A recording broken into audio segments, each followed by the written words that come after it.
So be it, Jedi.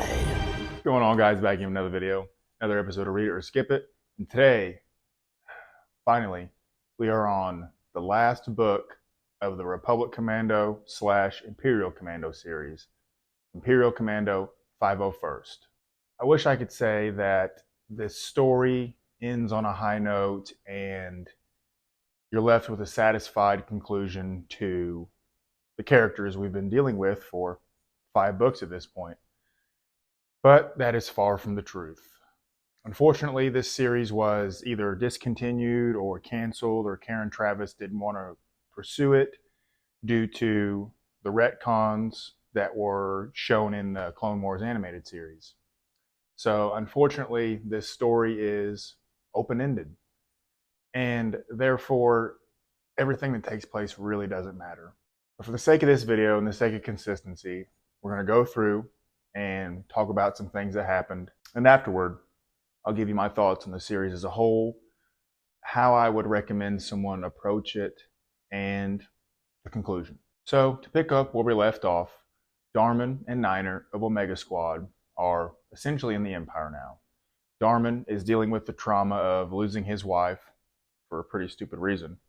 But nonetheless, he's disassociative. He's sort of trying to compartmentalize everything. Niner is trying to help him through it, and it's a bad situation. On Mandalore, Scarada and the gang are trying to figure out what they're going to do. Got to get them out of the Empire. Got to get them back to their safe haven, essentially. So they're trying to figure out how they're going to go about doing that. Well, a character that was sort of introduced in a couple stories ago, to be honest, I forgot. Her name is Naivalin, and she's just a cargo hauler. She moves things around, and she's one of the main characters that we sort of see the story through, which I don't know why. But at the end of Order 66, she brings Jedi to the base on Mandalore. And now, if you know these characters at this point, you know that they essentially hate the Jedi. They're Mandalorians. They hate the Jedi for what happened to Etain, even though that was her own fault. So this is a big deal. Well, Scarada sees one of the Jedi. Her name is Scout. She's a young adolescent, and he sort of sees Etain in her. Well, the other Jedi that Naivalin brings to the base is a 1,000-year-old Kaminoan who was genetically engineered to live a super long life, and she's force sensitive. Suspend your disbelief, but of course, that to him is a valuable asset. Kaminoans are the ones that created the clones. If there is anything to be gleaned from her DNA or the way she was constructed, maybe they can find out a way to stop the clones from aging so fast. And to mention that, Dr. Yuthan from the first novel was broken out of prison in the last, and she is on the base on Mandalore. And they don't pretty much hold her hostage, but it's more so, hey, if you help us, we'll help you. And they want her to stop the clones from aging. And she kind of has her own moral compass. She just wants to work. But at the same time, just a few years ago, she was trying to kill all these clones. So it's kind of a gray area for her. Touching back base with Darman and Niner on Imperial Center, or Coruscant, they meet Darth Vader and they're sort of briefed, which of course we all love Darth Vader, but every time that he's put into a novel, it almost feels contrived. I know they're a part of the 501st at this point, and like it wasn't like it was just like one scene, but it's just like because you know people are gonna eat that shit up. Anyway, they're briefed. They're told they're gonna hunt down Jedi, and they hope that they don't have to track down Barden Jusik or track down any of the dissident clones of their family, essentially. So there's a whole lot of nothing going on in this story. It's a lot of it's family drama. The stuff you see with, of course, the Imperial Commandos at this point, hunting down Jedi, going on missions, is interesting because it's action-oriented. But all of the drama on Mandalore with Scarada and his gang of people is just boring. It's a lot of meandering. So to skip some of that, they decide that they're going to go to Coruscant and pick up Niner and Darman. There was a secure comm link implanted into Niner's HUD on his helmet, so he is in contact with some of the Knolls, and they're going to rendezvous and pick him up. He and Darman leave under the guise of going out to a bar. Ordo and Nye and a couple of the others make it into Coruscant, and they say, all right, meet us here. Well, for some very stupid reason, Darman decides that he's going to stay here. He's going to stay on Coruscant in the Empire, even though he has a son that he barely knows because Etain had a kid and they kept it from him. Even though he has a son that he barely knows, he feels as though it's a better plan in the long run to be behind enemy lines and on the inside. So they go to meet up with Ordo and the others to get the hell out of there. And at the last minute, Darman decides he's going to stay. Of course, this doesn't bode well. So they essentially go there for no reason. Niner and Darman, well, Niner says, well, if you're staying, I'm staying. Another case of characters just doing really stupid things for the sake of continuing the story. There's this whole subplot with Jango Fett's sister, Arla Fett, and I don't know if this is a deep cut and this somehow ties into other expanded media content such as comics, etc., but they rescue her from the same prison that they rescued Euthan from, and she's like crazy, and they're always just like worrying about her, and like there's nothing that ever comes of it. So I don't know if there was a plan in the future to continue that, but she's just like there and she's crazy. Like that's the extent of it. Dr. Euthan's homeworld, can't even think the name of it. Anyway, the homeworld is being dissident to the Empire. They don't really want to go along with all that.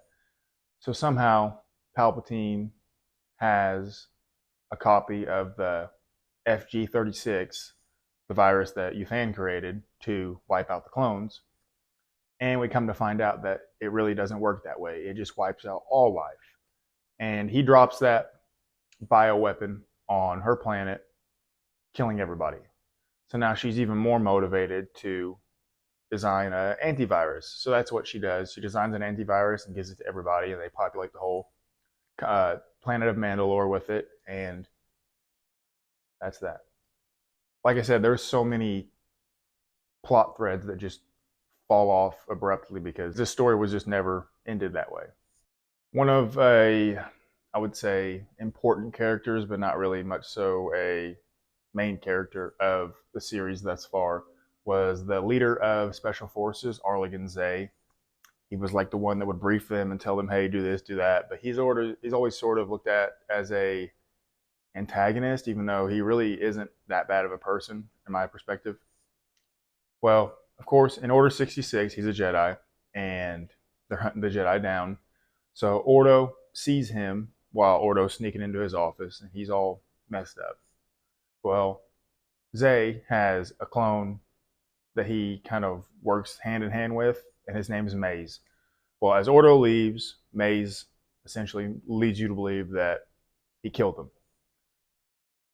You ready for the twist? So it's no secret that any clone that is looking for a safe haven can find the base on Mandalore. Well, lo and behold, Captain Maze contacts Ordo, and they're planning a rendezvous so he can come back with them. Now, this whole time, Ordo and Maze have beef. They're kind of just assholes to each other. So it's very out of character for Maze to contact them. But nonetheless, he takes him up on his offer, and they plan to meet. Well, when they get there, Maze is being all weird. He doesn't want to come out in public, and blah, blah, blah, blah. That's when we find out that Arligan Zay really isn't dead. Big twist. So now that adds on another Jedi to this cult of Mandalorians that doesn't need to have Jedi around. So they go back to base. Everybody freaks out, of course, because this is Arligan Zay. This is the leader of Special Forces. This is a Jedi they thought was dead. And what are they going to do with him? They plan to have the Jedi go with another group of Jedi, a sort of out of the bounds of the normal Jedi code, you could say, group of Jedi. And they sort of have a place for them to go. Again, something that is never fulfilled to the end.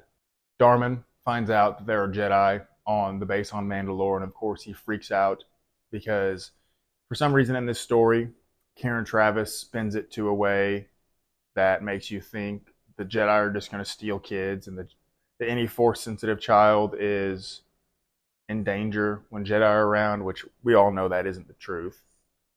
Well, Darman's kid is Force sensitive, of course, and so of course he's freaking out that there are Jedi there. Eventually, he decides that they're going to go to Mandalore, and that's like the last thing you hear about Darman and the Niners. They're going to go to Mandalore on some undercover mission. Like I said, this is a mess. There's so many things that are left unanswered, so many things that are started and never finished. It's very, very different because I've never really read a story or a series of books that is incomplete. So for me, investing, my time into 5 novels that, which I knew going into this that it wasn't complete, but I didn't really expect it to be so, such a cliffhanger. I guess this starts my thoughts on the series as a whole. There are some good things, some things I enjoyed. Obviously, I wouldn't read these stories just for shits and giggles. I did it because I was, at least in some level, intrigued and compelled to find out more. But there are a lot of things that aren't so good. Start off with the bad while we're already here. The whole Jedi are evil, Jedi will steal your babies thing is just stupid. That's not true. Everyone knows that the Jedi give the parents the option to give their kid up to the Jedi.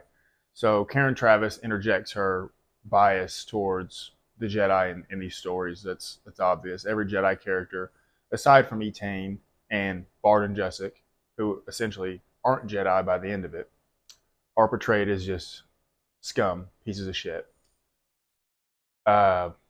In this story, for some reason, they make it out to be that Jango knew the end game, and that's why he let himself be cloned and, gave up his services to the Kaminoans, because he knew that that was the only way to wipe out the Jedi, and he hated the Jedi.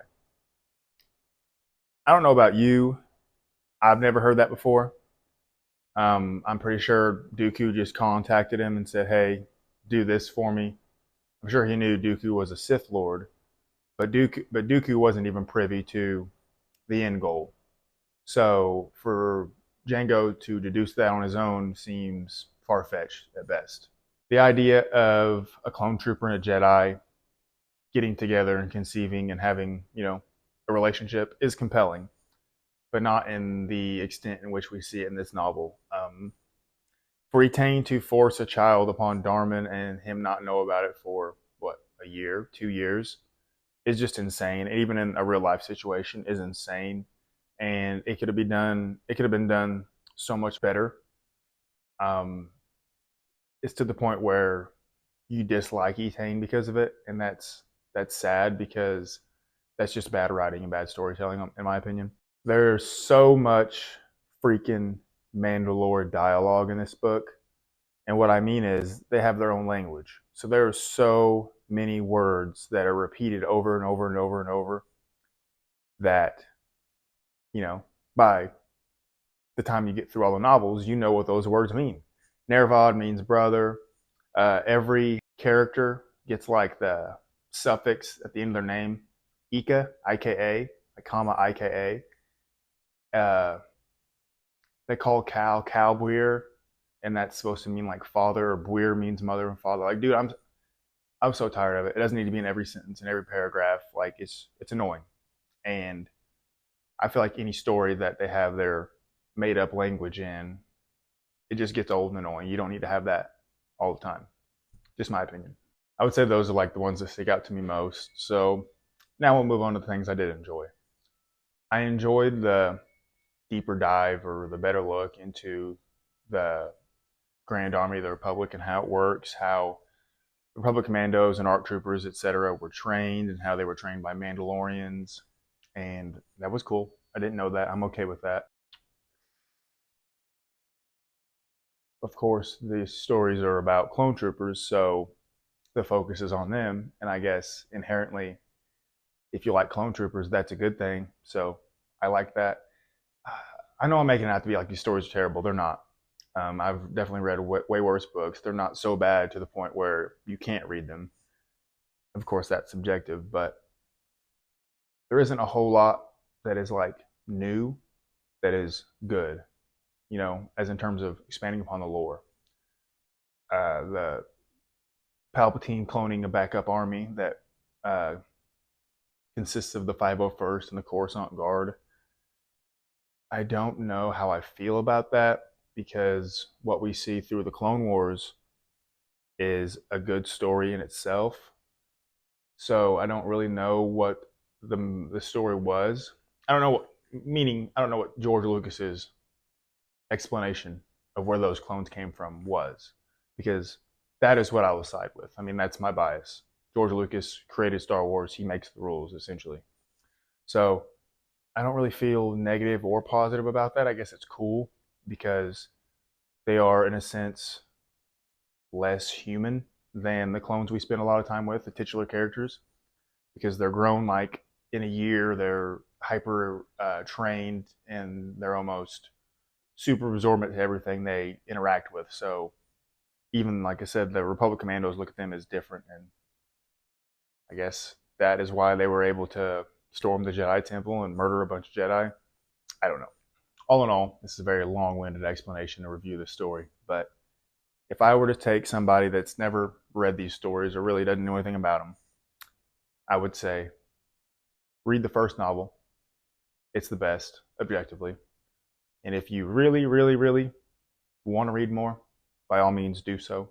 They're not terrible. Don't let me be hyperbolic and make you think that they're bad. They're just sometimes cringe, sometimes boring, and of course the ending being a nothing burger is disappointing. That is it, guys. As I said, I've never read a series or a trilogy or whatever of books and been so ready to get through it. Heir to the Empire, magnificent, start to finish. Darth Bane trilogy, magnificent.